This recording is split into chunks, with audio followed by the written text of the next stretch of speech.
everyone. Good evening. How's everybody doing tonight? Welcome to the Dr. Michael and Catherine Bulluck Community Center here at Edmunite Missions. We are proud to have you here and glad to see the candidates are here among us to tell us their vision for the future. We will do this. Alice, this part goes until, is this 1 hour and then 6 to 7? And then the mayoral candidates will be up. And so we look forward to hearing from them as well. Again, this is Ward 6 and 7.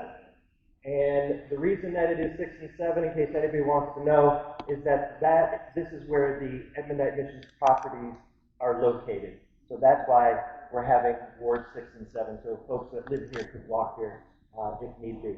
So why don't we start with Councilwoman Thomas.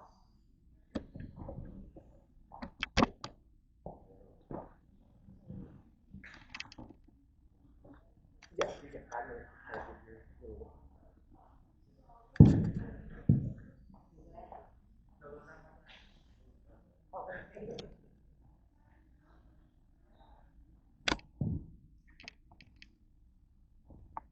Greetings, everyone.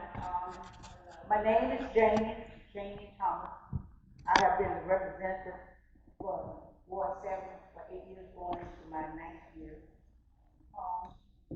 I started out a long time ago when I retired from the political organizer from SEIU field work, what I was going to do when I retired. And, I took my time in my community while I was in Leakness for 55 years on Power Street of the neighborhood of the child growing up. And I saw some things that needed to be taken care of. And during my 27 years of field work and going into other cities and traveling countries and other citizens, I decided to use my skill in my city, in the city where I was raised in. And I ran for office in 2016. And I won that seat. And from that day on, I have took skills and dedication of trying to improve the community where I live in and the district that I'm from. There were a lot of things that needed to be done, but it was not up to the council person. The council person is the legislative branch. We're the legislative branch that controls the timing. We write most of the policies, resolutions. That is our duty of the legislative branch. And also to serve our leaders in our ward. You know, some people always say, if you never call your council person or you have a complaint, how is your council person going to know if you don't attend the meetings, you don't attend the ward meetings? And there are 4 things that they call in under the legislative branch to get across the meeting. You will start with the newspaper, you will start with the Facebook page, you will start with your city that you're from on your page. You have a page you put out when you have meetings, or you will start with your chamber of commerce, which we have been having meetings for ever since I've been in that city. And we have had people come from both sides of the world. Now people chose to come to meetings if they want to. They chose to come if they want to. You can't make you, and that is not my job to go out and knock on your door and request for you to come. If you're interested in moving selling forward, you attend those meetings. And we have been had quite a lot of things I've learned from public safety. The district that I'm from was 60% of the crime, the murder, from the biggest of the murders were over here on the west side. Then the crime traveled to the other side. So I've been a part of public safety. I've been on public safety since I've been in that seat. I have walked through neighborhoods, I have cleaned up, I have fought the crime, I have helped with the families that have lost their loved ones. I have done as what a leader would do in the district that you live in. Also, I have did some infrastructure. Some things that need to be done. That is not my job. That is a part of the day-to-day operation. But when things are not being done and people are having their heart, that is why we have an opportunity to put in contract to get some of those things done. And I would like to say to the people of my leadership, I received 2018, I received being certified officer. That means I completed my basics. And journey on down in 2021, I came to graduate with my advance. And from there, of 2025, on May 13th, I became to keep my own training, and that is the highest of the Alabama League of Municipalities of Numeric. That means I completed numeric required to do 120 hours plus 15 extra 15 to get numeric other credit. So I keep my journey to keep doing and looking at resources. I serve on the standing committee board. I served on the standing committee board since I've been a leader of the city of Selma. That's in Montgomery. We meet once a year, we change policy, we set policy, we do a lot of things. Education is important to me to learn, to know how to function, to be a part of the municipality in the city of Selma. And as I say, before I take my seat, leadership and being a role for the people in your district is very important. And that's, I know I have money. I have shown the city of Selma that I know what I'm doing, and I'm asking yourself to re-elect me. I'm not here to be liked. I'm here to do the job that's required.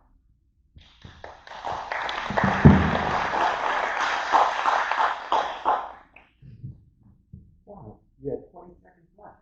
Not bad, not bad, not bad. Not bad, not a politician. All right. Who else? Who's a candidate for Ward 7? Sir.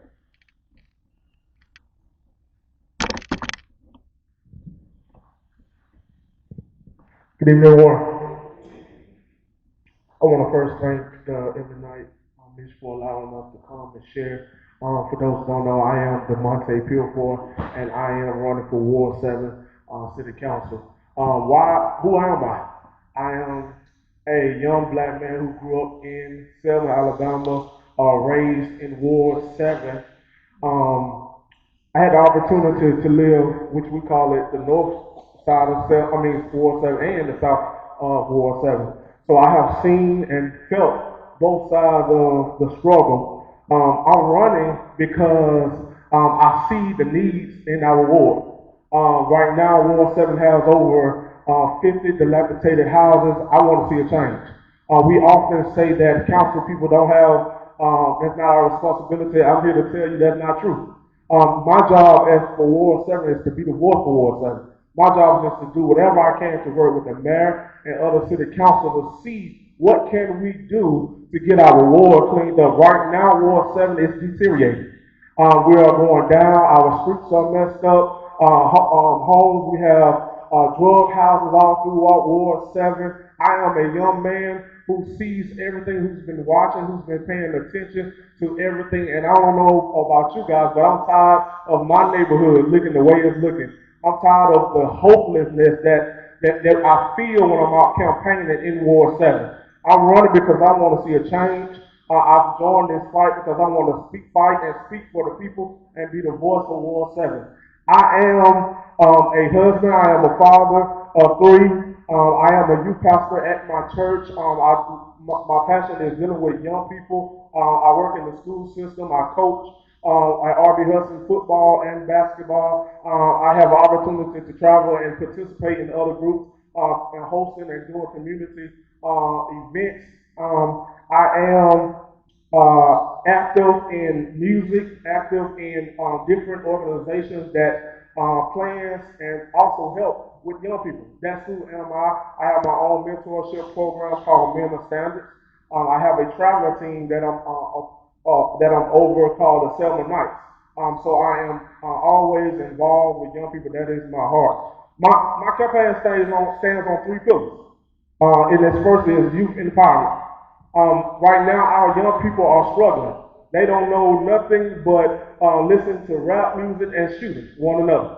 I don't know about you, but I'm saddened of what's going on and taking place in our neighborhoods. My mother-in-law stays on 10th Avenue, and we was outside playing with my kids, and I saw a couple of young men just walking freely down 10th Avenue with ARs. I think that's the name of the gun. All I know is long. And it was just walking freely, and I want to be that voice and to stand and bring resources to Selma. I want to commend Edmunite for what they're doing. I have a membership in the gym, and they have different outlets that young people are doing. But I want to also partner with you guys to to also bring more resources, not just here at Edmunite, but all throughout Ward 7. That's my goal for my young people.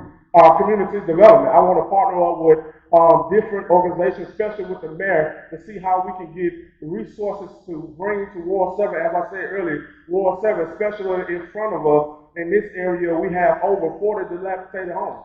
I don't know about y'all, but I believe nobody wants to move in an area that's with a bunch of houses that's abandoned, that people hang out and smoke and sell drugs. I don't know about y'all, but I don't want to live next to it. And I have met citizens who's sick and tired of it. And so I want to be that voice to help the mayor to see can we bring resources here in Ward 7. Lastly, my campaign stand on public safety. I'm a firm believer that no businesses or any organization wants to come and invest in Selma if we don't get our crime down. We have a lot of people, a lot of my generation that's moving out because of crime. And I was just right here on Church Street just the day before I got here. I was out campaigning, and the older lady said she can't even come outside because the people down the streets standing in the street smoking and shooting in the air, and she doesn't feel safe. Our citizens, our elderly should not have to live in a neighborhood where they don't feel safe. And I am here to push that agenda for public safety to get a relationship with our police officers, our chief, and the mayor to see what can we do to get crime down. I am Edmonite Field Force, and my slogan is "Together we rise, together we grow." You have one job on August 26th to trust me and vote for me. Perfect time. Thank you. Thank you both. If you have questions for those running in Ward 7, please write it down on your note card and hold it up in the air, and Alice or Patrick will pick it up. And, okay, we have some more. We have plenty. So if you have a question for Ward 7, we'll have Alice pick them up now. And then we have more cards, so if you have questions for Ward 6, that will be the next round that we will collect. Okay?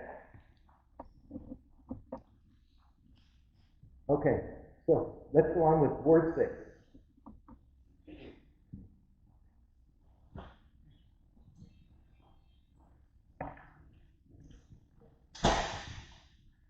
Good evening, everyone, and thank you for this opportunity to speak tonight. My name is Erica Day, and I'm honored to stand here tonight as a candidate for Selma's Ward 6 City Council seat. I recently moved back to Selma by my grandmother's request.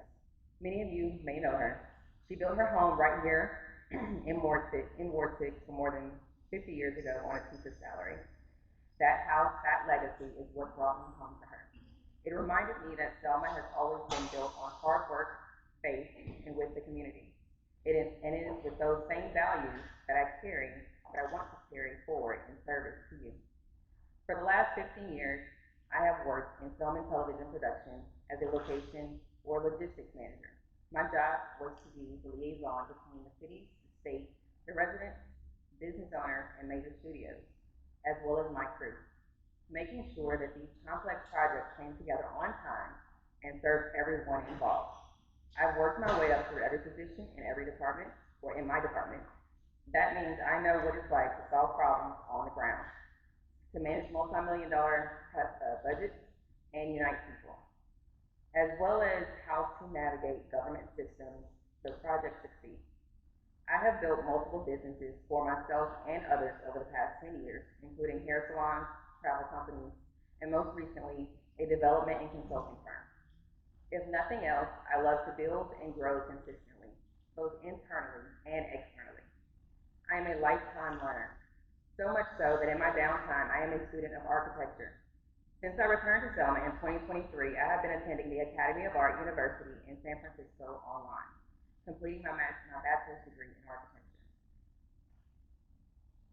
I believe that the way we design and care for our city, or care for our community, shapes how we live, how we feel about ourselves and our city, as well as how the world sees us. At my core, I am an architect of vision, and my vision for Selma is massive. I want the world to see Selma the way we see it. Rich in history, peaceful, and full of potential. Because Selma is an internationally known city, and that must continue. If you know the show Queen Sugar, Iron Mike, or better yet, the movie Selma, I worked on and with those productions, and I know how film production can bring attention and economic growth to an area. Imagine if people looked at Selma and saw the beauty and the story, not just what we've been through, but who we are right now and where we're going. I bring to the table a track record of bridging communities between residents, businesses, and the government. I have extensive experience in planning and logistics. It is literally my job to bring visions into reality. I have a deep commitment to revitalizing our neighborhoods while protecting our history. But most importantly, I have a desire to serve. But this isn't about me. It's about us. My promise to you is that I will work tirelessly to beautify Ward 6 through advocating for litter and illegal dumping ordinances to promote cleaner streets, monthly ward meetings and events to push for safer neighborhoods, and open, honest transparency to build a better infrastructure. I will work to bring opportunities here by attracting businesses and creative industries while supporting our own. I will use every allotted power to amplify your voice. Every decision I make will be rooted in what matters most to you, the residents. I do not believe in leaving Selma behind. I believe in lifting it up together. Tonight, I thank you for your time, your trust, and your vision for what Ward 6 and Selma can be. I am Erica Day, and I humbly ask for your vote. Thank you.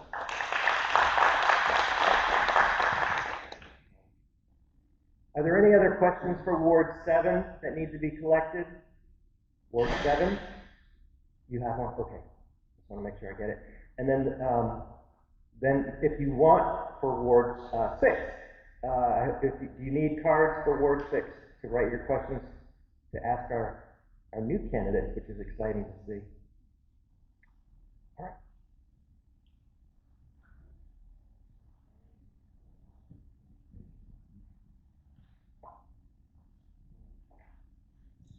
Good evening, everyone. Thank you, Edmunite Missions, for the opportunity to share my platform.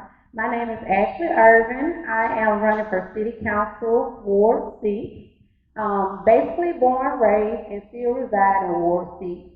Over the years, especially the last at least 5 years, I've witnessed my neighborhood go from, being okay and in a good kind of status, also going down into a challenging and transitioning status. And that right there alone made me want to step up to the plate and run for city council to be a difference. And the only way I know, to be that change is to step up to the plate, bring my skills to my ward and my effort and my education to the ward. I am a Selma Early College graduate. I am a Wallace Community College graduate, and I'm also a Tuskegee grad. Ward 6, like I said, born and still reside there. The issues I have as a resident are also the same as my neighbors and the other residents from the west side to the east side. So I know firsthand the problems and the issues that we're going through because I'm going through the same thing, or some of the issues I have are the same as same concerns as my neighbors and residents. And some of those issues, as I've been campaigning and talking and going deeper into the community, some are safer streets, need more improvement with city services, creating more opportunities for young people to stay home and thrive and not always just leave, and also giving more support for our elderly. And so with those issues alone, basically, I feel like if you have somebody in office or present that's present, active, they're willing to listen, learn, and lead, Ward 6 and also the city of Selma can begin to take a turn for the positive. And so that's what my whole journey has been about, being a voice for the people. And a voice for the people is simply to me is listening, learning, and leading. And so as far as listening, get out and talk to the residents, have ward meetings. We haven't had a ward meeting at all in 5 years. that I can remember, and of course I checked around and made sure I wasn't, just saying that, and I forgot I got left out. But we haven't had a ward meeting, and so that is the biggest concern, because if you say you represent the people, how can you represent us as a people if you don't come out and talk to the people, you don't meet with the people, or even just put anything out as far as surveys or any type of communication to be that person in between to represent in City Hall? I mean, it's all good and well done to represent in City Hall if you're doing that, but you have to come back and be that voice as well as in the community. And so listening is my first stance on that. And listening basically means starting reward meetings, even doing community surveys, also having open hours for open communication, always being available for the people, whether you want to reach me by phone, you want to reach me by text, you want to reach me by Facebook, or you want to stop by. I mean, long as it's in good hours and stuff like that, I will always be available. And then the next will be learning, understanding, and acting on community needs. And so as I listen to the needs, as far as safer streets, city services, trash issues, overgrown grass, the infrastructure with the abandoned houses. I take that and I go dig deep into City Hall, go look into the city department to find out what it is that we need, and basically to get some of this on the move and moving forward, to starting to clean up the area, to starting to actually see how this city services work with the community. Also, as far as the process, because it is a process with the abandoned houses and the infrastructure, seeing what that process is. I know that it is a process, but it shouldn't be a 5, 10 year long process, and then it's overcrowding the neighbors' property, and it's just taking a toll on the whole community as a whole and making it look bad as far as with the trash. Trash issues are concerned, and not just to blame the department heads or the city services, but it's also having to educate my neighbors and the residents of Ward 6 that we have a responsibility as well. It's not all on city services. A lot of stuff that we have going on as far as the dumping of trash in inappropriate areas, that can be limited if we know what to dump, what can be put there, and what they will pick up and what they won't pick up. And so basically learning, understanding, acting on community needs, and then leading, turning voices into action. So when you listen, you learn, then you can lead and be that voice for the people in City Hall and as well as in. I was too long this time.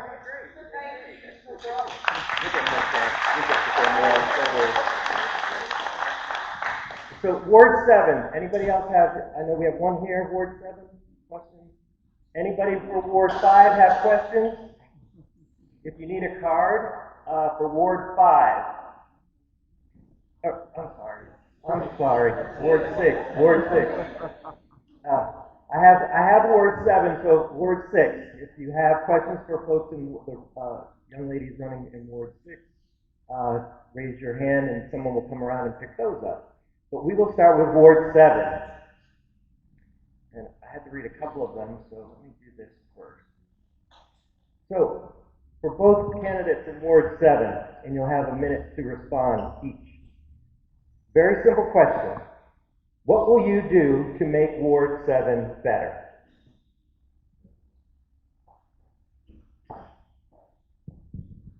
What will I do to make Ward 7 better?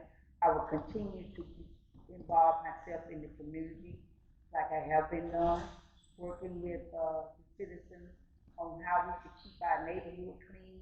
I have took on a lead of Keep Alabama Beautiful, where our neighborhood, where other people drive down the street, we get out in our neighborhood and for both sides and pick up litter. I have sponsored litter bags, pick up sticks and things for the community to help keep their neighborhood clean.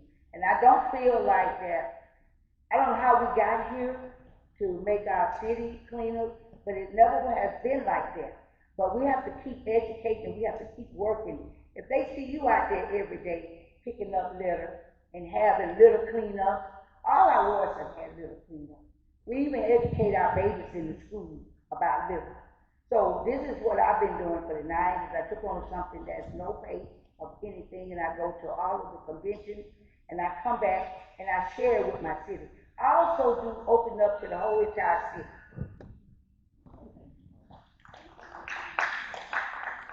This keeps it fair. This keeps it fair. What would I do to make Ward 7 better? First, I can't do it by myself. If you think you can do it on your own, it's impossible. My first job, I said I got on my list that I want to have a ward meeting. Right now, we don't have ward meetings.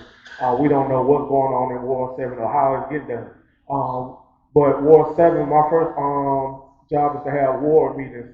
And I also want to be able to sit down, whoever will be the mayor, to figure out what can we do to also bring resources to Ward 7. We need more affordable homes. We need things to do for our young people. We need crime to go down. That's what I think will make Ward 7 better. So my job is to make sure I build relationships first with my coworkers to see what can we do to get resources here to Ward 7. Just so y'all know, some of the questions I might rephrase them just a little bit so that they apply to both candidates so that you can get a response, okay? Do you or will you represent your constituents in Ward 7 on the opposite side of Summerfield Road, going towards the Tally Ho, or just the Blue Bottom side? I'm just reading the card. But it says do you, but I think it's fair for both of them to answer the question, right? All right, here we go.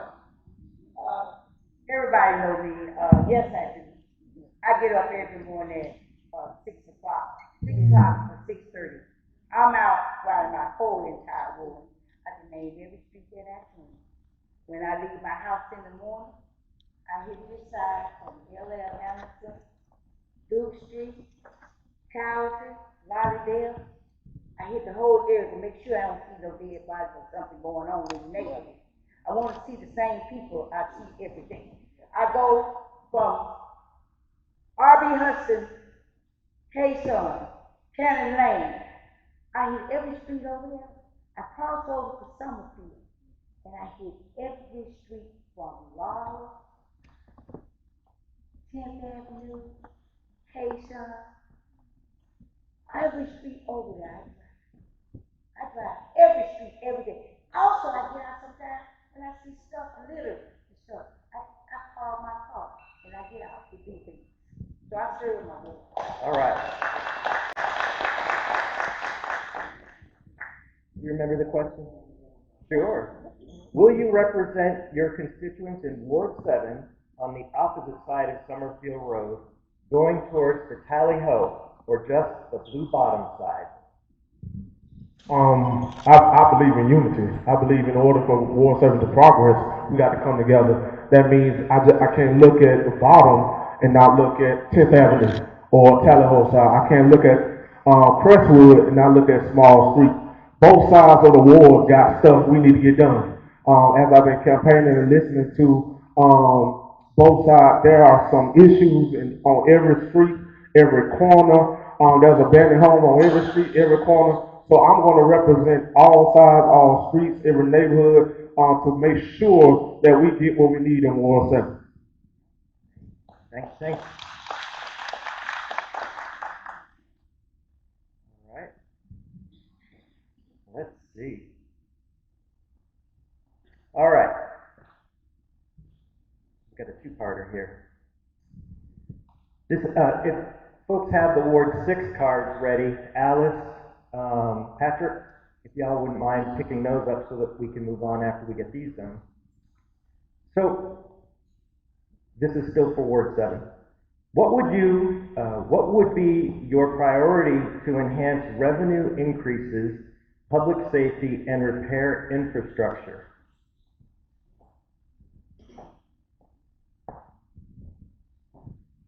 What will I do? I will continue to do where we have resources. Continue to look for resources where it shows where we can do better in our city with infrastructure. And also continue to look at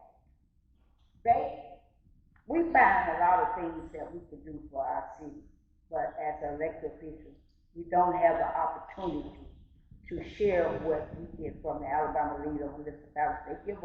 They show us grant funding that we can recommend some of these things, but we need a grant writer, a good grant writer to make sure that we can get some of these fundings like other cities. And I have been preparing myself with other cities and listen to them round table talk about how they got. I also travel to other cities and see how they got things to improve their city. And I want to continue to use my education as to showing me how I could do as a representative to bring in resources. We have the opportunity, that is our duty, to set things in place environment to look for these funds.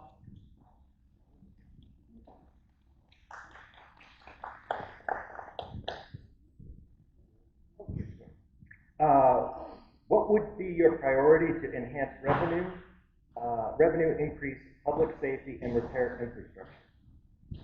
Gotcha. First, before I can tell what I want to do, I first have to look at where we are now. I want to be able to sit down with the mayor, sit down with the council to see what's the budget look like, what's the ordinance look like, what's the laws look like, to see what it is that's stopping us first for progress. I don't want to be the person that blocks progress. I want to be able to push for progress. So I want to be in relationships with our mayor and council to see what we can do, look at the table, look at where we are now to see where we need to go. So that would be my goal going in, to figure out what we need to do. Maybe I believe right now, this is just my opinion, that public safety and public works should be is our main priority. So I think right now that should be on the top of the list. So that would be my focus, to see what public safety and what we need to do. Right now, I don't know about you guys, but I'm dodging potholes. So we need to see what can we do, what the budget look like, or can we go search or look at for revenue to figure out what we can do to bring resources here to fix our streets.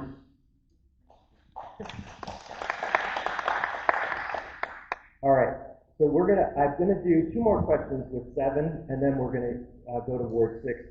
But I'm going to do with Ward 7 kind of a little bit of, okay.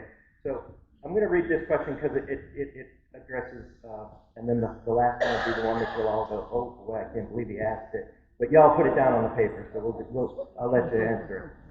How would you address the overgrown grass and blight, snakes, mice, and other pests and rodents that are found in Ward 7?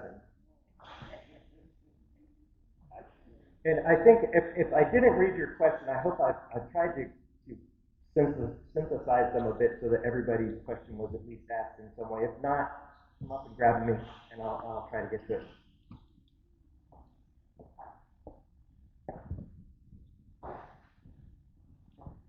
Most of all, that is the overgrown grass and everything that he just mentioned.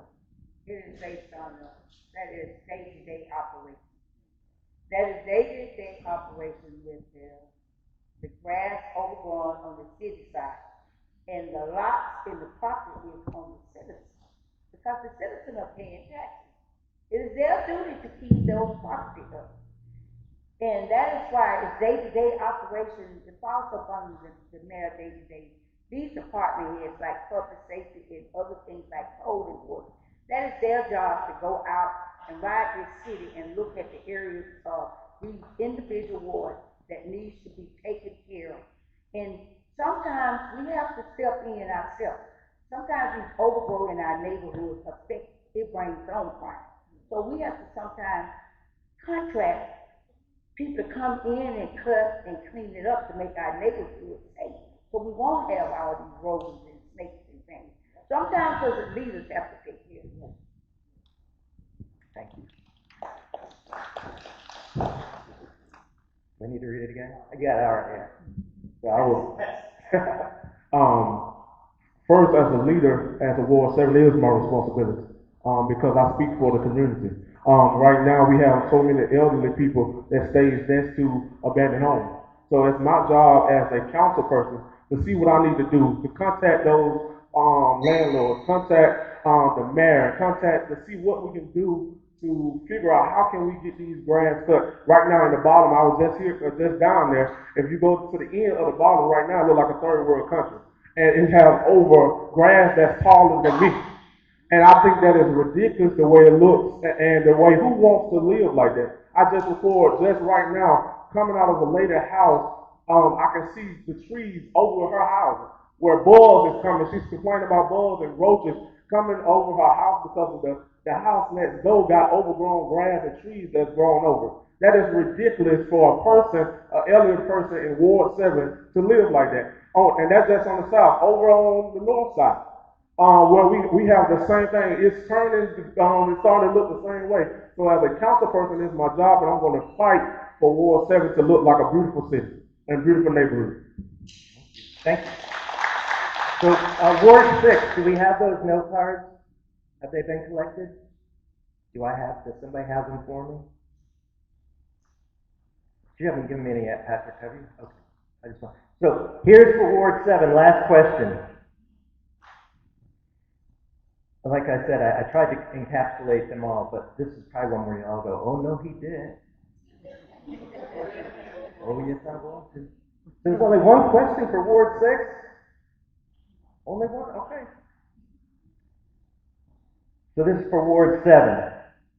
And we'll let Ward 6 answer this as well when it's time.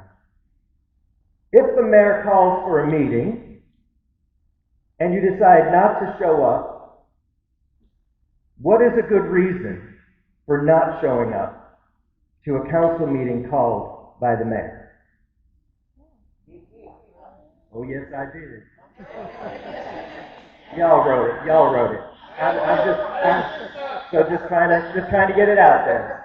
Because that's really the question you want to know, right? How do we work that? So let's just, and we'll let Councilor Thomas answer, and we'll hear this. So there we go. Give us I'll give you the truth. I want people to understand how far the state law, section code. I'll use the example, like you said, the mayor calls a meeting. The mayor cannot call a meeting, emergency meeting, like that happen. We have a state law requirement that you have a certain period of time for this meeting to be set and to get in touch with the president of the let me finish talking. You asked me a question. So you have to follow the rules. If you don't follow the rules that require you under the state law to respect for that meeting, and you get that you might get in your email like 7th up that evening, but you got to be according to the book. And this is what happened. I don't make those rules. Those rules are in our selective reading guidelines. And we have to follow those rules. And that is what happens, and a lot of people need to start reading on their own according to you can go to the selective reading. Under the selective reading will give you all the details on how you are supposed to do it. And you can look at it 555 anything that we do as elected people. It falls under the law. And that's how I follow the state law.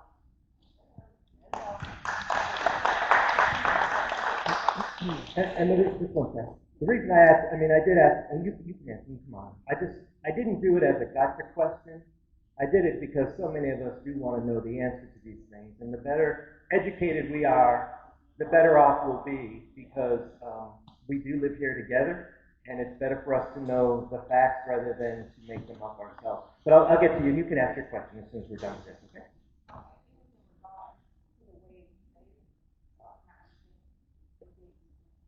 Okay, we'll go back to it. We'll go back, because it's important.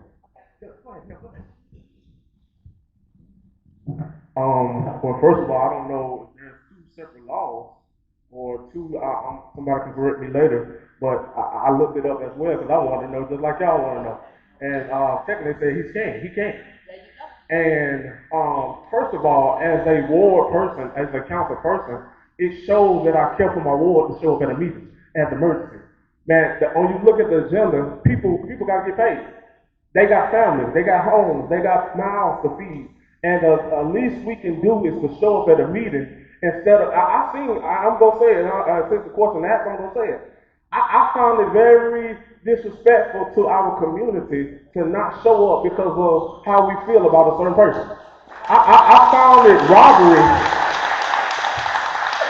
The community is looking for our council people to support them, to speak for them. And you mean to tell me we can't show up at an emergency meeting because of the way I feel about a person? That's not working together. We will never get nothing done. Seven will stay in the same condition that it has been for the last couple of years if we don't learn to work together. So yes, I will show up unless somebody died in my family or my kids sick or it's an emergency. I'll be right there with Atkins, sitting in that meeting with Mel Perkins. You got it? Okay, you got it. All right, all right. Right. Okay, right. Right. So whether it's emergency or not, why are you not showing up? Right. Emergency or not, why are you not showing up for scheduled meetings? Right. That If you question. don't talk, how can you get anything started? That's true. I agree with you 100%. Like I said, I was trying to get the questions in there. At least we got the juices flowing a little bit there. So that was at least that was fun. But and again, I asked the questions that so many of us just get reported out. And so you're right, regardless. And it, I hope with whatever, part of being here tonight is to hear what folks have to say. And so the questions are written, but if you have other questions, I'm going to, I'll pass the microphone around because we have some time before we get to mayoral candidates. There was only one question for Ward 6. Oh, I'm sorry, about the no, I know that. Oh no, I'm managing this. I got it. I thought we were going to ask about the meeting question for all 6. All right, so for Ward 6 now. So, ladies, would one of you come up and answer the question about attending meetings? Okay, so for me, it's no excuse. I'm showing up for every meeting. Like I said, I'm from film and TV background, so for us, the show always must go on. There is no way to stop anything. If we need to get something done, it has to be done right away. So no matter how we feel, and even with some of the rules, sometimes the rules might need to be bent or broken just to make sure that things get done. And when I say that, not against the law, but what I'm saying is, if you are noticing that someone is doing, say, politics, which is what was said on Facebook yesterday, I still think that it is a responsibility for everyone to still show up and say that this is not right, in whatever regard. And this is in any situation. If a meeting is called, I think that we should always be there to be able to speak up for the community or at least hear exactly what is going on in that room. Because if you have watched Facebook Live, it is not always comprehensible what is coming through. So I like to be able to always know firsthand what's happening. So yes, I will always be there.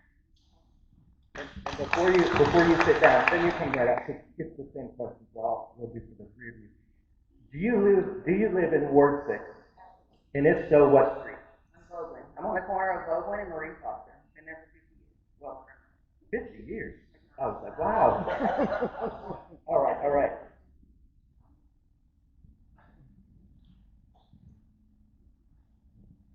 All right, for the first question about the showing up to the meeting, I'm gonna keep it short and sweet because I can get passionate when I start talking. But basically, if it's not a death in the family, or a personal illness or sickness with yourself, I feel like you should be at every meeting. The actual scheduled meetings, emergency meetings, and all that. I know it is a law and it's rules, but also with the effort and care that you're going to this position for the citizens of Selma, you should be going to everyone that you possibly can, unless it is a death or personal illness. As far as for the second question, I do reside in Ward 6. I stay on Philpott Avenue. That is right down from Ebenezer Baptist Church. All right. Councilman, give you a chance to come up and greet the crowd, and just tell us where you live, what street, and we'll give you your 5 minutes. Thank y'all. Good to see y'all today. It's an honor from God to be here. It's an honor from God to see y'all here too. So, in this beautiful Ward 6, in this nice facility in Ward 6. Thank you so much. My name is Adkin Jemison, and I'm the city councilman in Ward 6, and I live at 1324 Keller Avenue. And I was born and raised in the 6th Ward, been living in the 6th Ward all my life. Graduated from Selma High School in the class of '89. Went off and went to college, went to military, came out, went to college, got my degree at Faulkner University in human resource management. Got a degree from Concordia College on business management.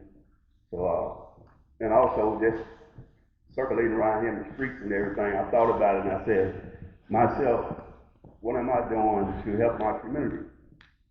And I couldn't come up with nothing. So I said, let me run for city council and see can I get inside and try to help out my community and the people on the community in the streets. So that's what I did. In 2012 I ran. God had already told me that I was going to leave, but he told me get my face out there so people know who I am. So that's what I did.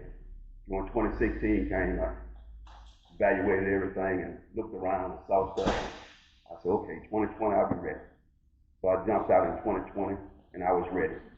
And right now, today, I would say a whole lot will change for me based on what done happened in the 6th Ward for the stuff we done been through we came in at Hurricane Zeta. We had 2 years of COVID, non-socializing, seeing a lot of people not working, doing their stuff at home and whatnot. But then we come along and we had the 23 tornado that devastated a lot of people, moved people around from different places, and moved me around. I was homeless for a little while, but God was good to me. We lost the whole Rangedale Annex apartment complex over there on Menor. People got displaced. We lost our restaurant, Laney's, for a little while. They came back with a beautiful facility. We lost a lot of people being displaced and everything, but God was so good. Nobody get hurt, nobody get killed behind this tornado. It was a beautiful blessing. Also, then to come around, as of today, we just put together Ronnie Shaw Park over there. It's a new facility now as you look at it. Big Ten came in with help from the mayor and the city council and me and a whole lot of other different people come in and they helped out, put a new basketball court into it. They fixed the swings. They put some sand traps down for the kids so they won't hurt themselves. New swings, new fence around, basketball goals with fiberglass, backboard, breakaway rims, for the kids that's dunking. It was just a beautiful thing. But then also, Saturday we had Washington Street blocked off, had a barbecue right now. JB cooked the food. DJ Houdini played the music. And we had a good time. People showed up. They visited houses, built inside and out. We had free giveaways. Man, Bruce really showed out with the help from the housing authority and the mayor. We put new sidewalks down, new drainage, new pavement on the road. And Washington Street is an example of what Selma's going to look like in the next 5 to 10 years based on moving all the way out to the bypass. That's no stop at Washington Street. These houses coming up. They're coming up in community. They're coming up in blocks. And this way, that was an example of what it's going to look like moving forward to the bypass. So I just want to clear that up and let everybody know where we stand in Ward 6. And right now, we just keep on improving, keep getting better and doing better, keep working and working hard. That's my initiation for my ward. To work hard for y'all. I'm a helper. I love helping people. And I think that's what God got me here right now for, to help people. But the question back is, I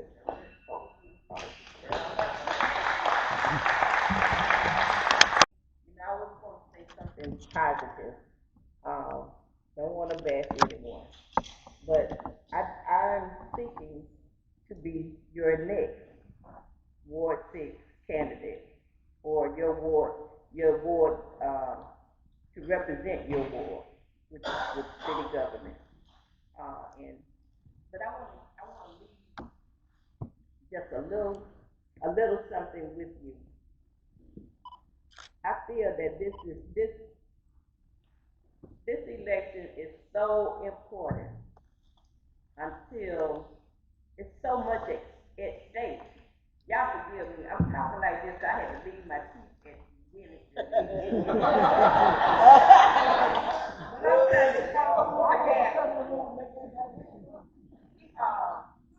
you, this election is so prevalent to us.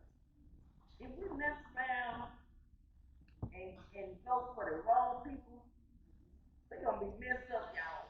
Forget about who you don't like.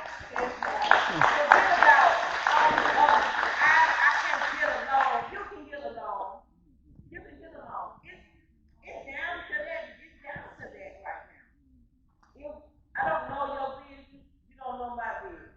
But there's some people in office right now that have started some things. We need to give them a chance to finish what they started. I mean, I see great things going on. I see great things happening. We want it to continue. Well, we want great things. We want great things for our city. And it's just very few people may agree with me. I'm just giving you me. We're not gonna fuss about it. But I thank you for listening. Take that with you. Put it in your pocket. Take it out and think about it when you get home. We have an opportunity to do some great things. It's just we don't want to mess around and do the wrong thing. Yes, ma'am. Yes, ma'am. And thank you so much for giving me this opportunity. If there is anything that I can do for you or help you, don't hesitate to call me. I will be as transparent as possible for all of Ward 6. I'm not just representing a few people in Ward 6. Everybody counts. Okay? Thank you so much.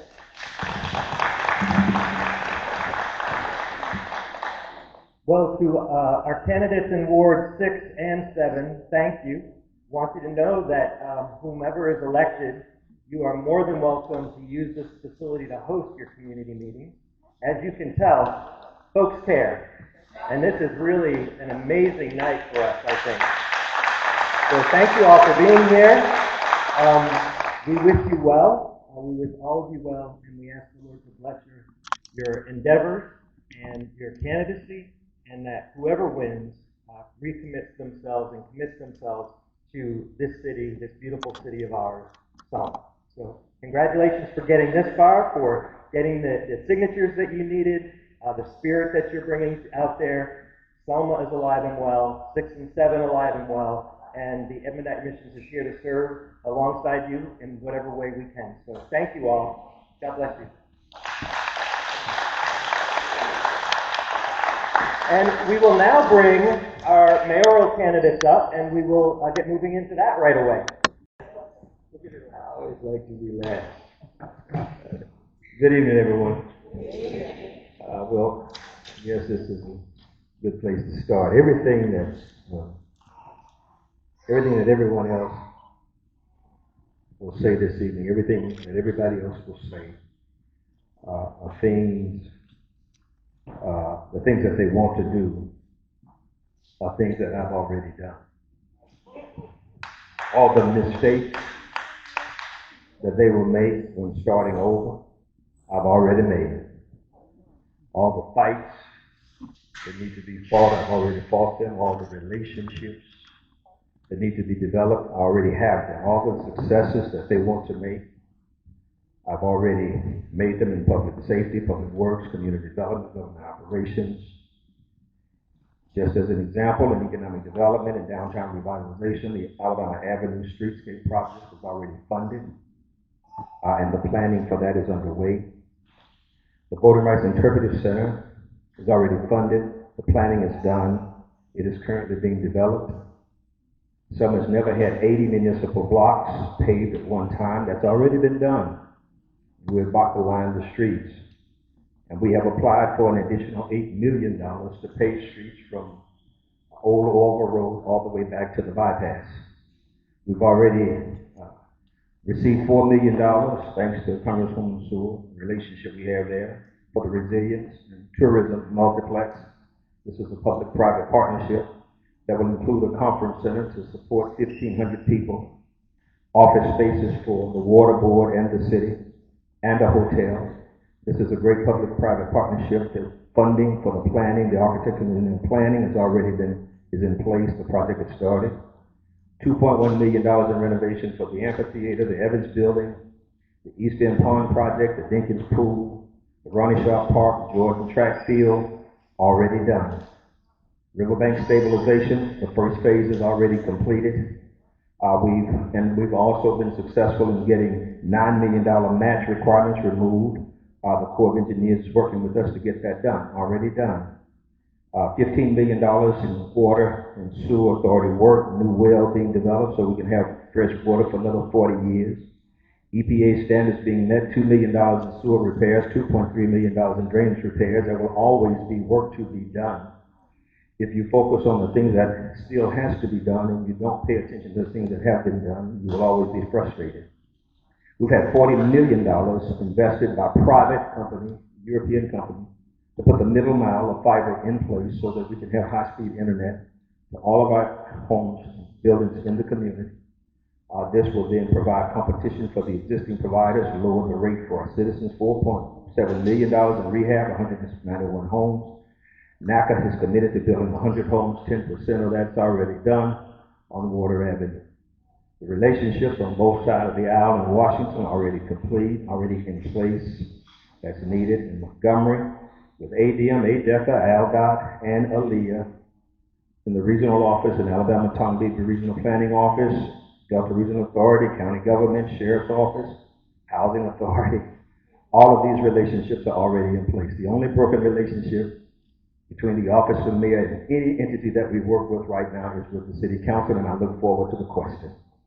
All done while recovering from multiple disasters, disaster after disaster. However, if you want clean streets, then we're going to have a city council that's willing to fully fund public works. You can't have a fully funded public works department with 65 people. You can't fund 35 and think all of the work can get done.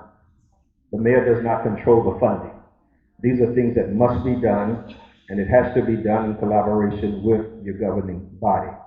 What I will say to you, because I don't know how much time I got left, but every candidate here should be hoping and praying that James Perkins is successful.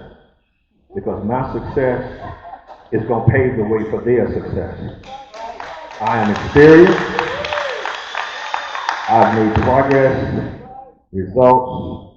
I'm your mayor, serving you. You're doing it the right way. Thank you, man.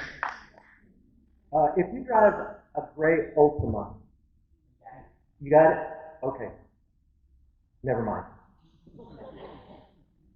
All right. Now we will work from the outside in. And we'll start over here.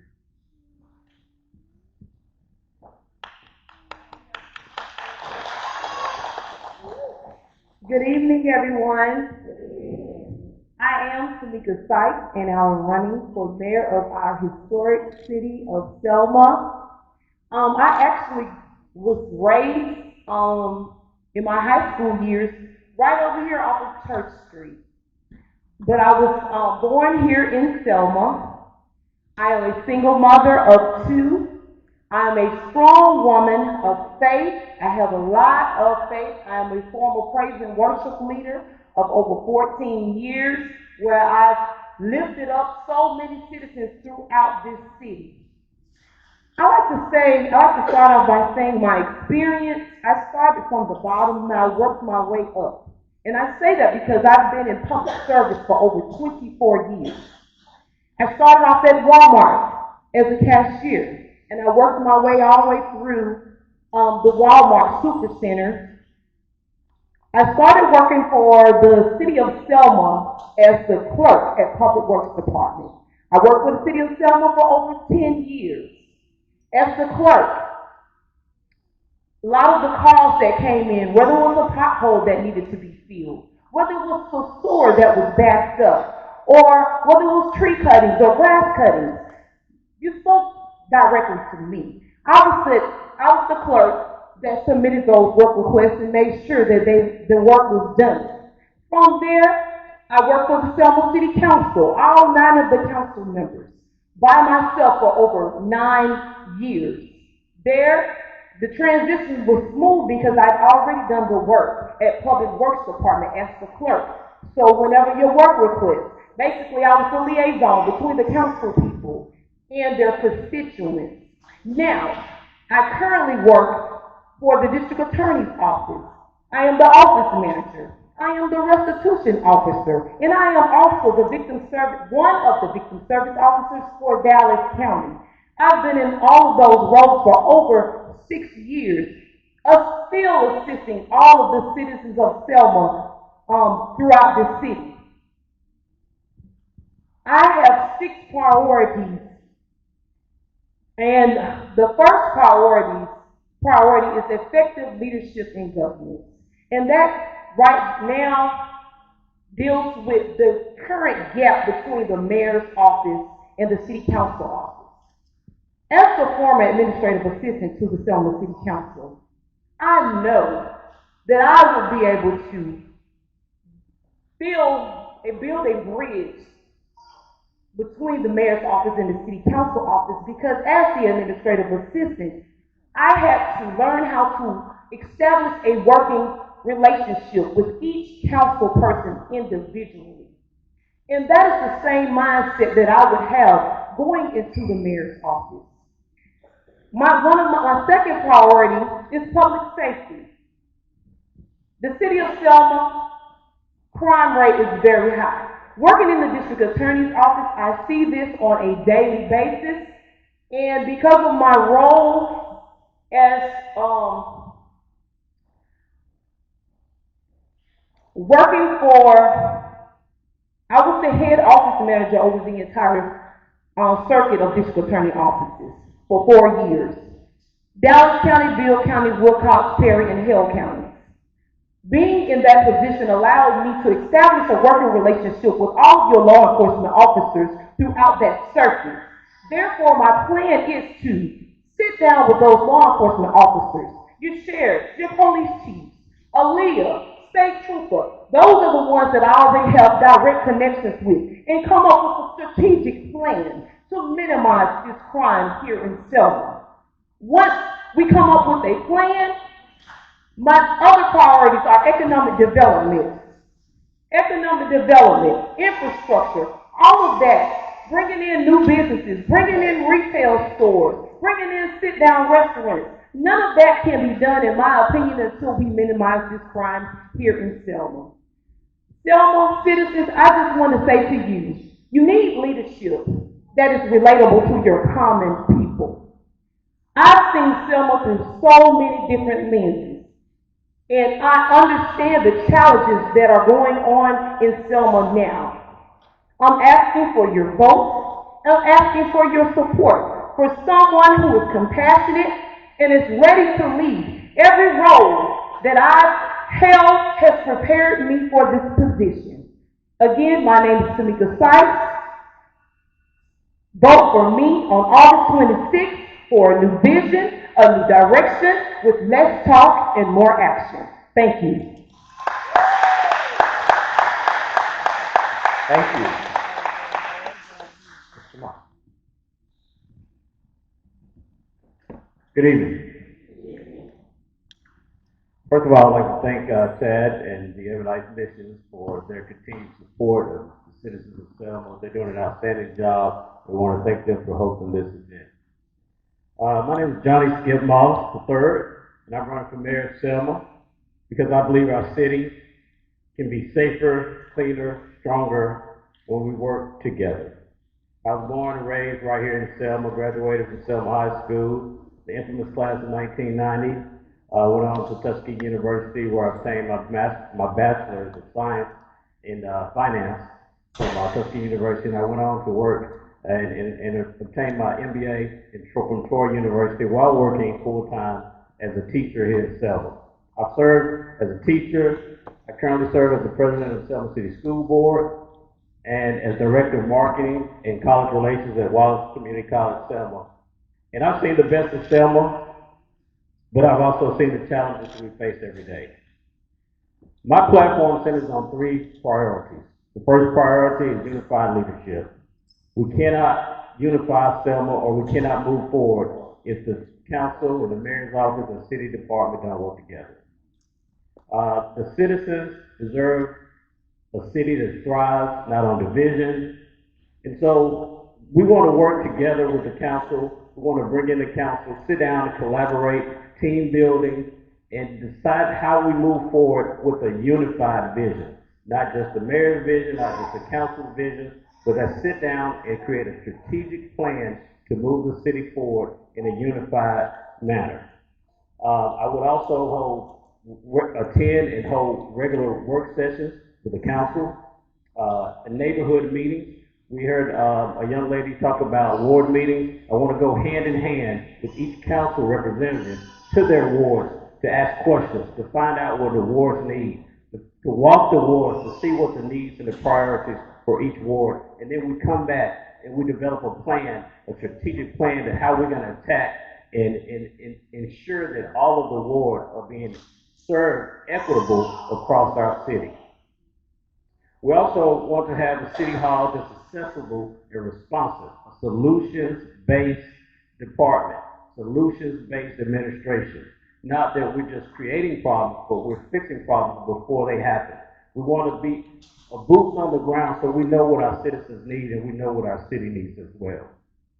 We want to establish a Clean Selma Now campaign, which is an 8-week campaign where we go to every ward and identify the potholes, identify the dilapidated homes, identify the overgrown lots and the litter areas that are being littered by our citizens or other people.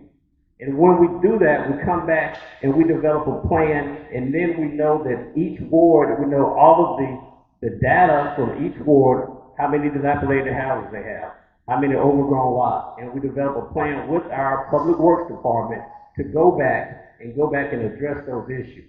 Now we know how many extra workers do we need. Now we know how many hours and man hours is it's going to take to clean up these properties. So we just don't go to the council and say, I need 20 more people. I can show you based off of data why I need 20 people, why I need to assess, why I need the man hours to assess and make sure that every ward in our city is being covered. This is also to attract business and industry. We've got to clean up our neighborhoods. We also want to enforce stricter code enforcement and violations in our different wards. We want to put some teeth in our code enforcement division to make sure that they're doing their job daily to identify the weaknesses in our wards and our cleanup. Public safety and opportunity. You fix crime with opportunity. We want to make our streets safer for providing opportunities with our youth. We want to enforce or focus on improving police staffing and strengthening community policing. But we also want to expand our youth programs. We want to make sure that our recreation departments are fully funded through grant opportunities and other philanthropy with other businesses and also entrepreneurs who want to come back and give to assist us in making our recreation departments thrive. Also want to connect our citizens with jobs. We want to work with Wallace Community College to create small business opportunities and also training for our workforce citizens. You can't have, sorry, got carried away there, but thank you so much.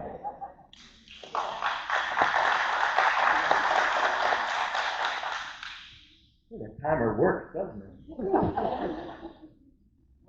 All right.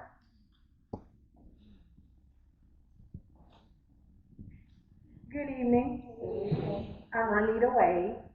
I am a Selma native. I grew up off of Ward Avenue in East Selma.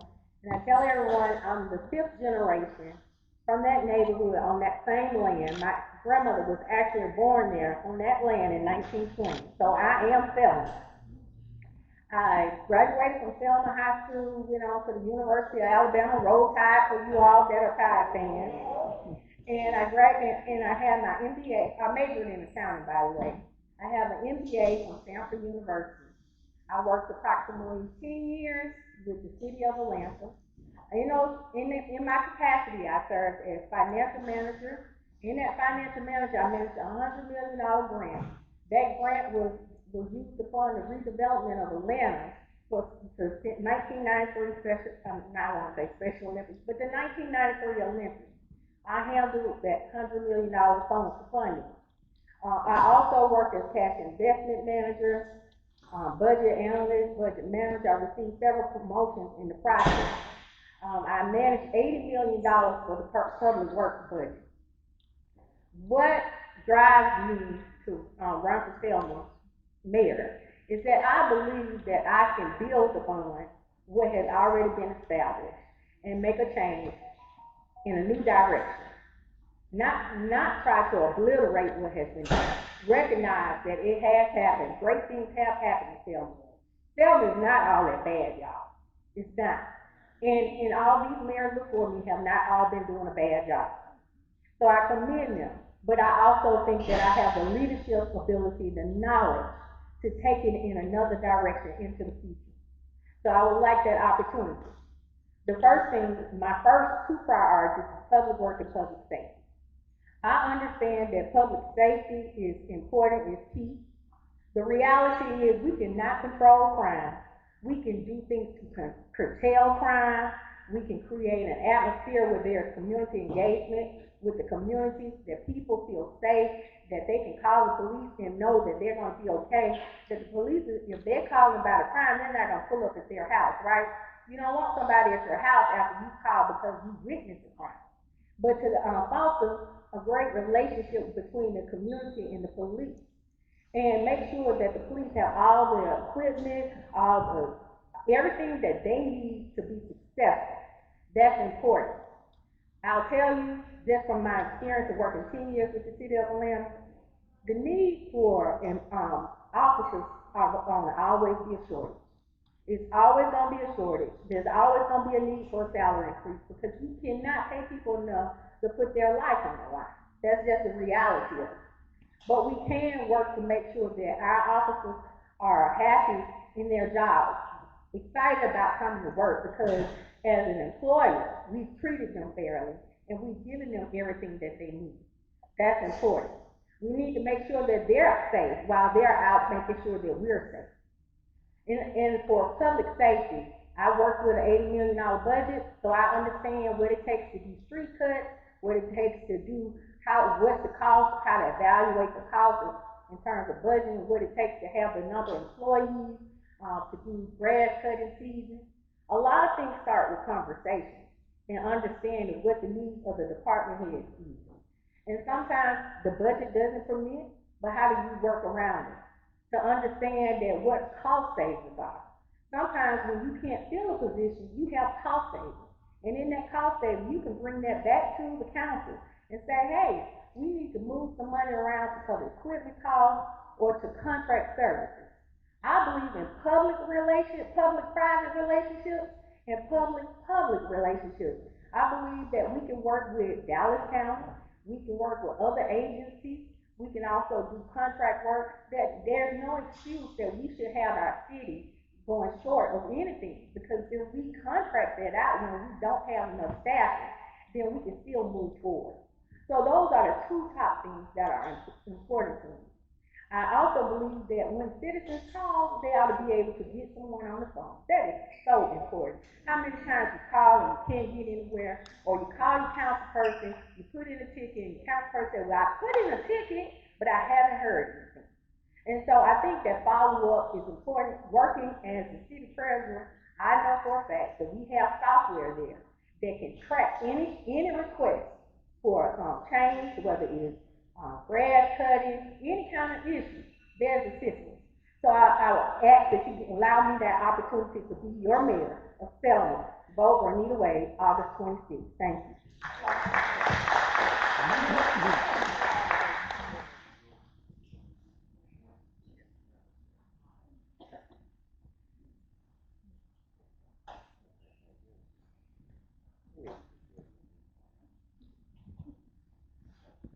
Oh, thank you very much, Mike, for acknowledging me. Good evening. How's everybody today? I ain't gonna take up too much of y'all time. Chad, thank y'all for hosting us. One of the reasons I ain't gonna take up all y'all time, I think that politicians talk too much anyway. And the further trouble with politicians is when they talk too much, they don't offer solutions to solve the citizens' problems. My focus in the next upcoming administration would be specifically focused on bills. My primary bill would be to identify each citizen and place them on these committees so you can know what's going on in your government. Now, I know folks always have a problem, when it comes to city government. And the politician will holler, yeah, we solved those problems. No, you didn't. And to ensure that you have an opportunity to know what's going on in your government and simultaneously make corrections from it from a legal standpoint of view. If you sit on this committee, you have standing committees. Those committees, you have standing legal ground to sue. And you will have an opportunity not only to know what's going on in your government, but to remedy the problems that are in your government. I'm Reverend Jamal Jabbar Sanders. Thank you. God bless you. Thank you.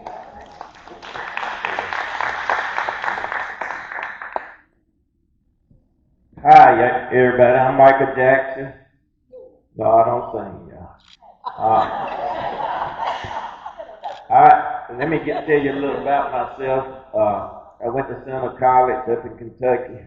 I was a double major in economics and management and government. I know that sounds like a triple major, but I was a double major. Then I went to Florida State Law School, got my law degree, became a member of the Florida Bar, moved back to Alabama, and became a member of the Alabama Bar. And as y'all know, I was district attorney for 18 years. We started a child advocacy center. We started a restitution recovery unit. We helped get the drug courts off the ground. Before I actually became district attorney, we didn't have any of this stuff. And y'all know the child advocacy center was helping kids who were being abused. So we got that going. And the restitution recovery unit, it was helping victims recover their money, their losses, and that type of thing. I'm the first black and the only black that's been named district attorney of the year for the whole state by the other district attorneys. Not only that, I was president, first black and only black president of the District Attorney Association for the whole state. So I was the big district attorney for all the district attorneys across the state. They voted me in. Y'all, this election right now is about confidence. We can't make any more mistakes. For the last few years, we've been falling. When my son was 6 years old, we got out the car one day. He said, "Daddy, what happened to Selma?" He was 6 at the time. Y'all know when you have out-of-town visitors coming, what's the first thing they say? "What happened to Selma?" They look around. It's embarrassing. "Hey, where can we go eat?" "I don't know." "Don't know, sorry." You go to Prattville, you go to Wetumpka, you go to all these places. I had those folks there ourselves. They moved. Y'all, we gotta have somebody here that knows what they do. You know, people, every time I just won another award, statewide award for pro bono award for the Alabama State Bar. They gave me an award. I had to go to Point Bliss, that fancy hotel down there. Got my award, looking good, y'all, I have to say. But anyway, I got my award, and but we gotta have somebody that knows what they're doing. We had a larger population loss in the last few years of the whole state of Alabama. Everybody's moved. I got hit by a tornado at my house, but I didn't leave Selma. Everybody kept saying, you should leave. I said, no, I'm here to help Selma. You see the streets. Your car gets torn up. You go to Democracy, you go to Lennon, you can ride down those streets. But in our thing, your car might fall into a big hole. You might have to climb out the hole. Open your car door and climb out the hole. And flag somebody down. It's pitiful. Y'all know everybody talks about the potential of self. Potential don't mean nothing if you never reach it.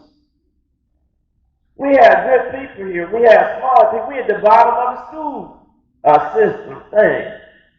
We got to get our kids to read. That's how you improve. Well, we can compete with Homewood and other places. You have kids read.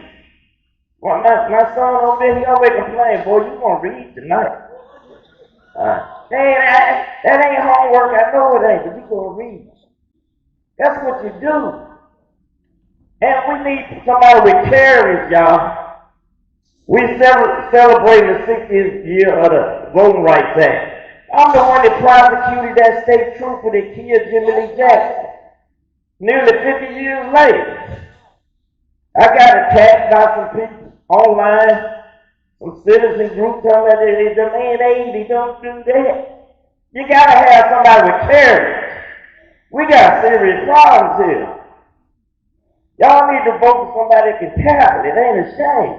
And we gotta be able to get along with folks. You gotta be able to get along with the police chief, the city council, the fire chief. You can't be fighting everybody. Nothing is gonna get done. And you gotta represent everybody. Black, white, Asian, Hispanic, everybody. We all citizens. I don't care if you're Republican, Democrat, Independent. I'm gonna be your mayor. You can talk to me. My days were spent folks coming in. Some folks in the office scared of some of the folks that would come see. I said, no, let them come in so I can talk to them. August 26th, Michael Jackson.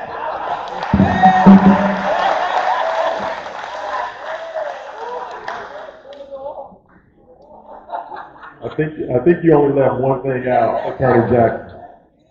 I think you left out that we created Prattville. All right, two things we did here. All right, hey, good evening, everyone, and hey, thanks for this opportunity to be here to Edmunite Missions. And so we know all the way back in 1937, Edmunite came to be right here in Selma, Alabama, and even in this facility right here, where it's created, it's named the Catherine and Michael Bulluck Center. And we know that Michael Bulluck is a veteran too. And so we appreciate your vision for being able to create this facility, because we also know that there's a relationship between the citizen and taxes help to keep this center open and free right down here. And so I want to make sure I'm very clear about a couple things.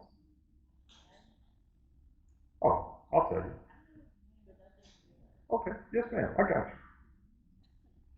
There are a few responsibilities when it comes down to being mayor.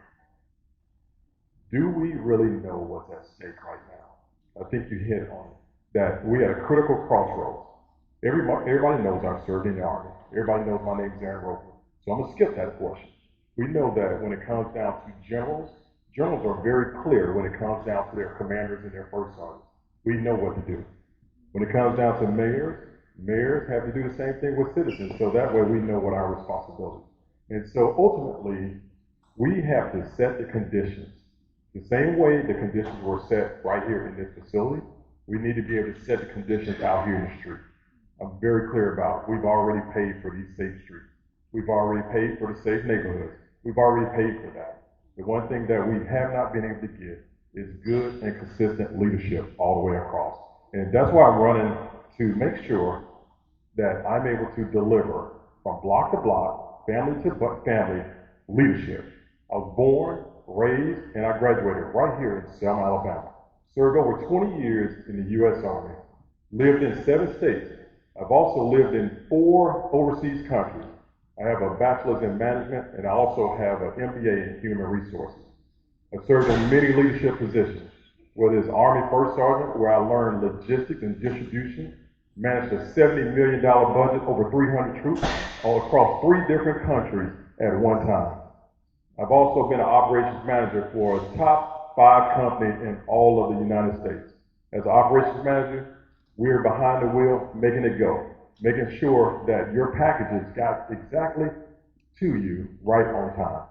I've also served as tax collector under the current mayor as well as his city council. And with that, we didn't have any friction. We were able to move our process along, where I was able to automate our actual business license process, and also was able to move Selma from being last on the list when it came down to property tax to be aligned with the rest of the state of Alabama. I've also served as chief operations officer right here in a nonprofit, major nonprofit right here in the city of Selma, where we synchronize all the operations, whether it was nutrition, recreation, as well as the admin function. And also right here in Selma, I also serve as an owner of a business right here in Selma, and been able to do that for over 5 years. And lastly, I also serve as a volunteer. I racked up over 10,000 hours over the last 5 years, volunteering in my own foundation called Vets Helping Vets, where we've been able to help over 10,000 veterans secure the benefit that they have earned and deserve after their time away from us. Now I'm back here. Now, I will say that coming back over here is always a challenge for me, but I come. I come to church on Sunday, teach Sunday school, but also sometimes I have to drive down other streets. It's because although I lived and grew up on Franklin Street, I also lost my home on Franklin Street. Also, as I go to church over on Green Street, I also saw where the candy factory closed down, and that was one of the reasons why I had to join the Army. There were no opportunities for me. And so, going forward, I want to make sure that we get exactly what we pay for. Everybody knows that we've already paid for our garbage pickup. We need to expect that it's picked up on time. Oh, we got an amen on that. All right? Also, we know that we've already paid for the safe streets. Now we want to enjoy them. We know that we've paid for the safe neighborhoods. It's time to make sure we deliver that. What I'm telling you is that it's time to expect what you... Okay. All right. Now it's time for to expect exactly what we want. We want to make sure that, given that we've already spent the money, whether it's on taxes, given that we've already paid for it, why don't you feel it? That's the real issue right here. And that's why I'm asking you to vote for me on August 26th. August 26th, please vote for me so that we can get exactly what we've already paid for. And if you would oblige me just for one quick moment, I have to leave, okay? And so I won't be able to stay around. So I'll just take my 90 seconds now. The first question is going to be, would you vote to raise property taxes? Absolutely not. All right. So yeah, okay. And this is why. Number one, we need to value our property appropriately. If you look downtown, there's some property downtown that's valued cheaper than property that's on the corner of Philpott and Marie Foster. That's why I would not vote to raise property tax. But we would value the property appropriately, and then after we value all property appropriately, then at that point we'll be able to assess it. But this is the real reason why. Because if you don't value it appropriately, it's going to feel like it went up 5 times on you, and we already know how that's going to feel. And then with the current salaries that we bring home, it's going to feel very, very bad. And so the answer is no. All right. So real quick, what I will deliver to you is, I see you waiting. What I'm going to deliver is quality of life. I'm going to make sure you're able to live, work, and play right here at home. Also, I'm going to restore your public safety. All right, public safety is getting better, all right, with those cameras, but we're going to take it a step further and add even more innovation.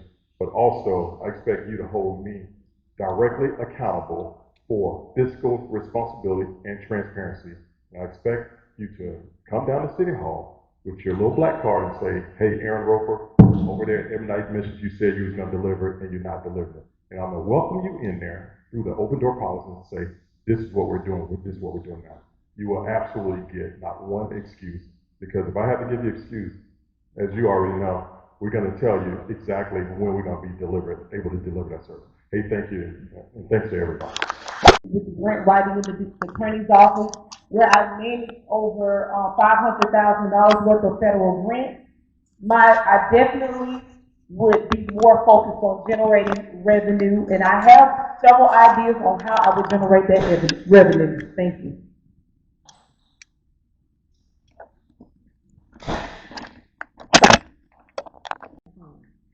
How can we match those funds? By bringing more revenue, increased revenue, economic development. Economic development will be our driver.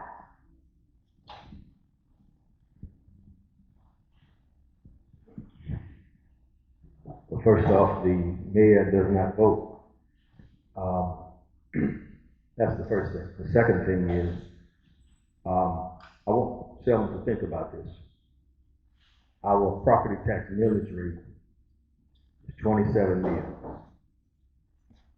The communities that many of these people have said they want to be like and you want to be like, their property tax rates are twice that. So my question is, do we want to continue to plan to be a poor and underdeveloped community? Or are we prepared to pay for what we say we want?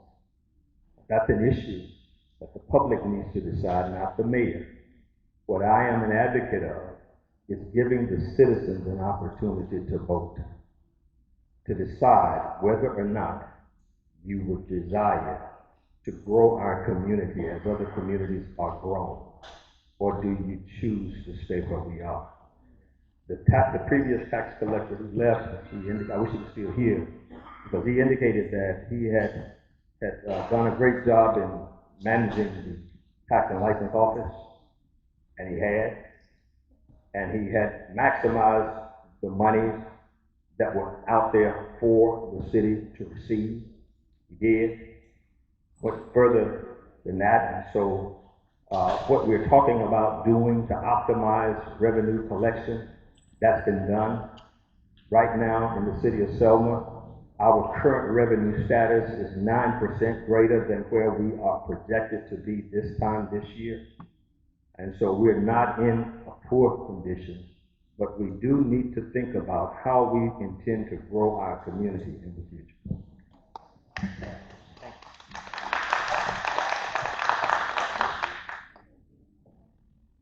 No, I would not be in favor of raising property taxes. Some of you all don't know, some of the businesses here actually use the Valley Grand address, even though they're in sale. So we're not collecting taxes from them. They're going to other cities. When I was district attorney, I contacted the Montgomery office, and they sent somebody down to start checking on that. Because literally, you'd be pumping gas and the tax money was going to another city.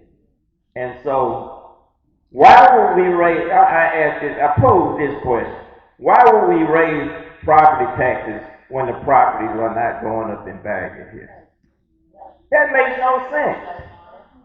That's just killing I'm not in favor of, generally in favor of raising taxes too, because it's regressive. Raising taxes ain't gonna solve problems if you don't know what you're doing. You can collect all the money in the world and screw it up. You could be a millionaire and go bankrupt. You better know what you're doing. So we have serious problems here, y'all. Vote for Michael Jackson.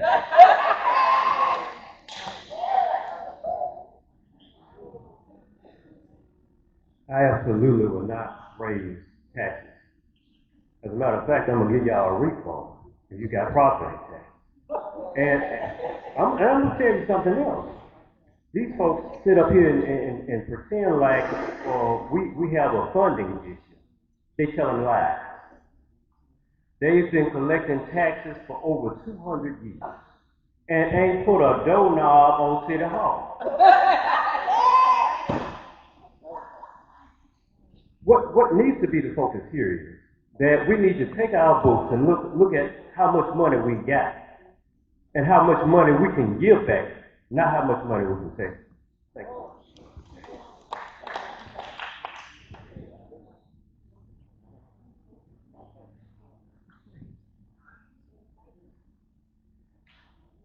I would not be in favor of raising taxes, although there should be an assessment and some data or some research into seeing how we're assessing our taxes.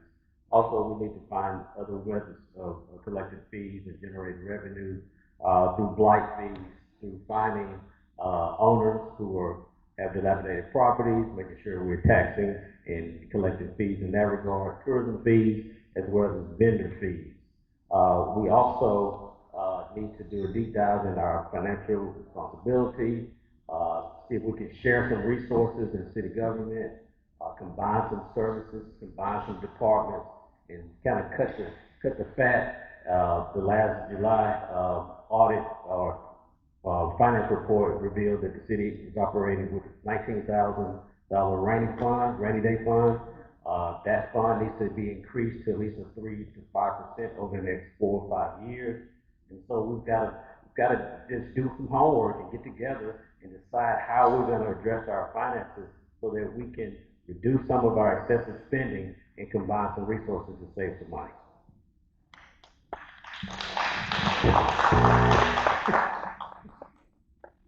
All right, it's like a lightning round. Thank you all for being here. It's been, I think, a great night. But let me pick, most of us will just ask this question.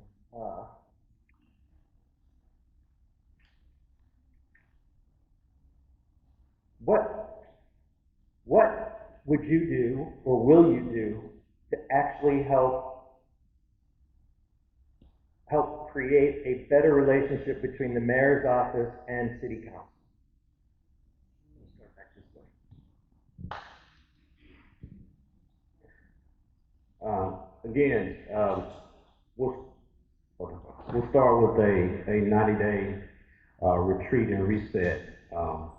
As school board president, we follow, every year we have to have a mandated whole board training, which is a 2-hour training that's required by state. We also do professional training all during the school year. And so we want to sit down and actually get to know your fellow council members, your staff, and have a team building exercise. Sometimes when you find out why a person or the person's background, you understand why they vote the way they vote, or why they're so passionate about what they're passionate about. Once we get to know each other, we're going to sit down and, again, create a shared vision for every ward, a shared vision for every citizen, so that when we move together and we vote and we have work sessions and we have the city's business in front of us, we can all go back to that shared business. So we're going to have to work together, and it has to be an intentional relationship. Go to lunch with the council members. Go to play golf with some of the council members. Go to dinner with the council members. So you've got to create an opportunity where you can communicate outside of city hall.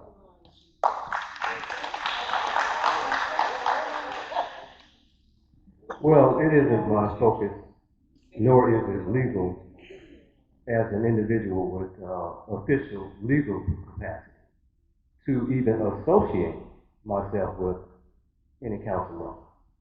And I intend to follow the letter of the law and follow the spirit of the law.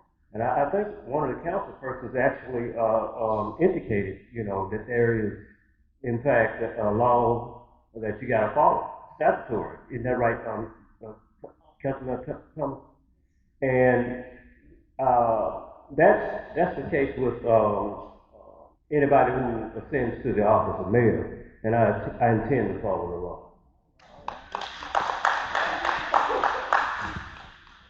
Well, what she was talking about was the sunshine law, about having meetings outside the public and having a proper notice. But the main thing about getting along with the city council and others like that is really your personality. When I was district attorney, I had to deal with a lot of people I didn't necessarily like. Uh, Sometimes you don't like your brother or sister, but you got to get along with them. And so you don't want robots around you anyway. The way you learn is to get different ideas from people. Everybody's not going to agree, but somebody might have a really good idea that you haven't even thought about. And so if you listen, that's the key, y'all, listening to people. Listening. That's why when I was district attorney, folks used to come talk to me all the time. And a lot of times it wasn't even about crime. It was about other things. But they said, when we hear you, listen. And that's what you have to do, whether it's the city council, the police chief, the fire chief, anybody, you have to listen. Thank you.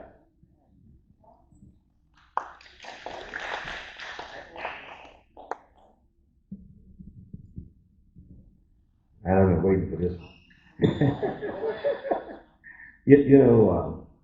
I want to just ask a couple questions.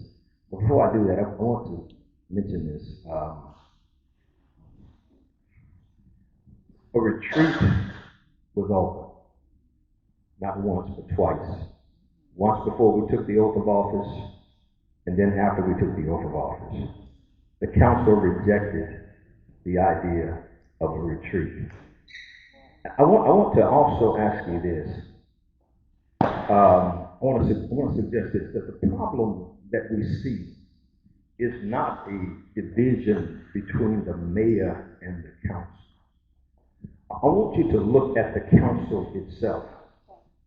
4 members of the council said they want to work with the mayor. They're willing to meet with the mayor. They come down and they sit down and have conversations with the mayor. 4 members of the council have said they will not meet with the mayor. 1 council person has said that she's not sat down and had a conversation or been to the mayor's office in 9 years. That has nothing to do with James Perkins. That's an attitude that this council culture has created in our community that need to be dismantled. I want to also mention this. When we begin to look at the issues that we have, if the president of the council says publicly in a council meeting that he refuses to sit down with the mayor in a private meeting, what is the mayor supposed to do? How would you respond as a mayor if the president of the council said that in an open public meeting?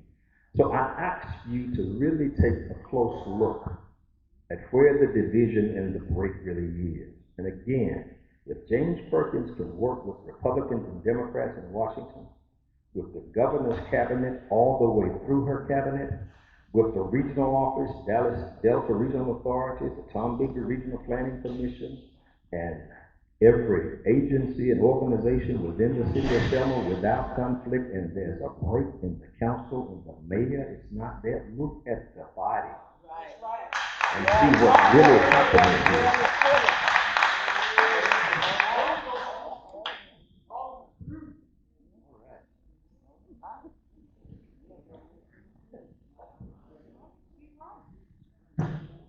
I think it's important for everyone to understand their role. The mayor needs to understand his role. The council needs to understand their role as established by the state of Alabama. Sometimes there's confusion as to what each person plays. But I've worked on an administration where, as a courtesy, the council has allowed the mayor to take over leadership of some of their roles, and vice versa. The mayor has allowed the council to take over leadership of their roles.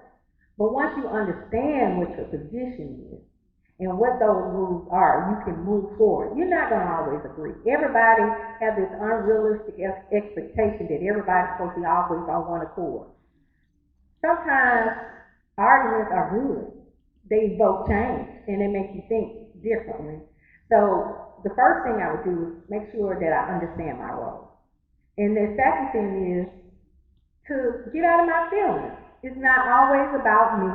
It's not always about the members of the council. So we got to find alternatives to our solutions without getting in such a tussle with each other. So I understand you don't really know how it's going to be until you're in that position. So I cast no judgment on no one. But I do know that it's important to know what the rules are as governed by the state of Alabama. And once you understand your position, you can play it better.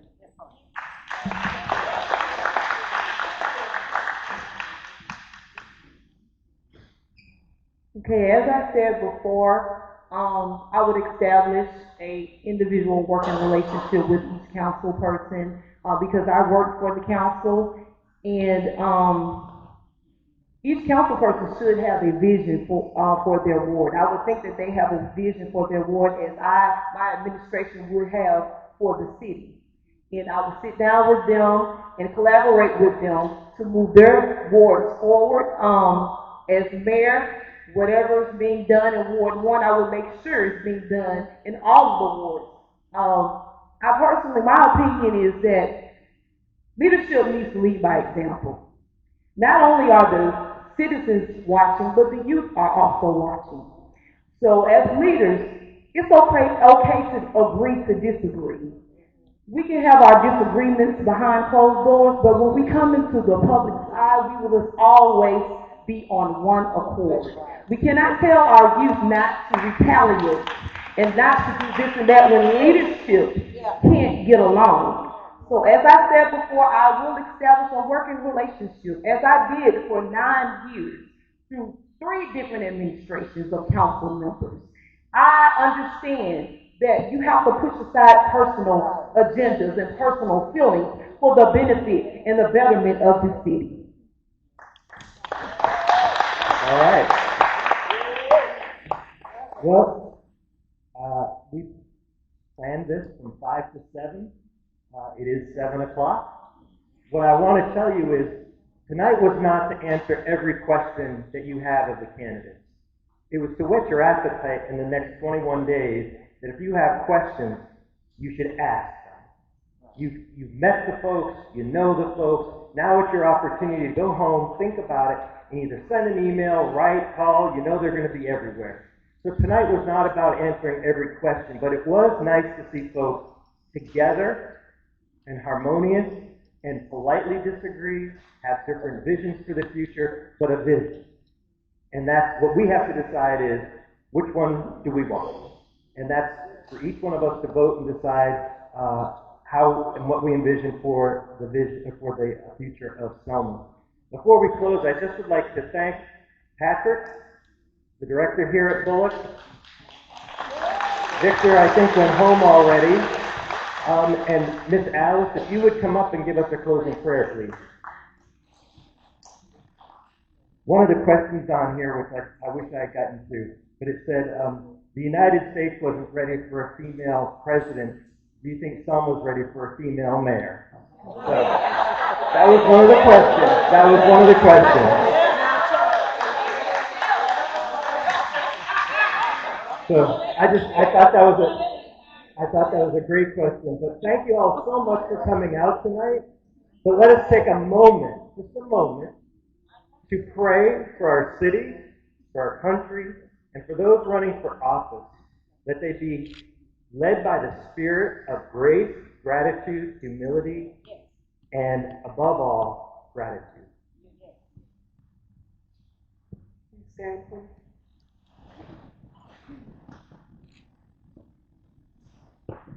Eternal and Heavenly Father, we thank you for this opportunity. We thank you for allowing everyone to come together in one accord. We ask that you lead us and guide us into the new direction as we vote for new officers for our next year. We thank you for everyone in the community who will give these people a chance to prove themselves, to show you that they're worthy to run the city and to lead us and guide us. We ask that each and everyone to return home safely, to continue to do their best, and to strive to do what's best for the city. This in Jesus' name we pray. Amen.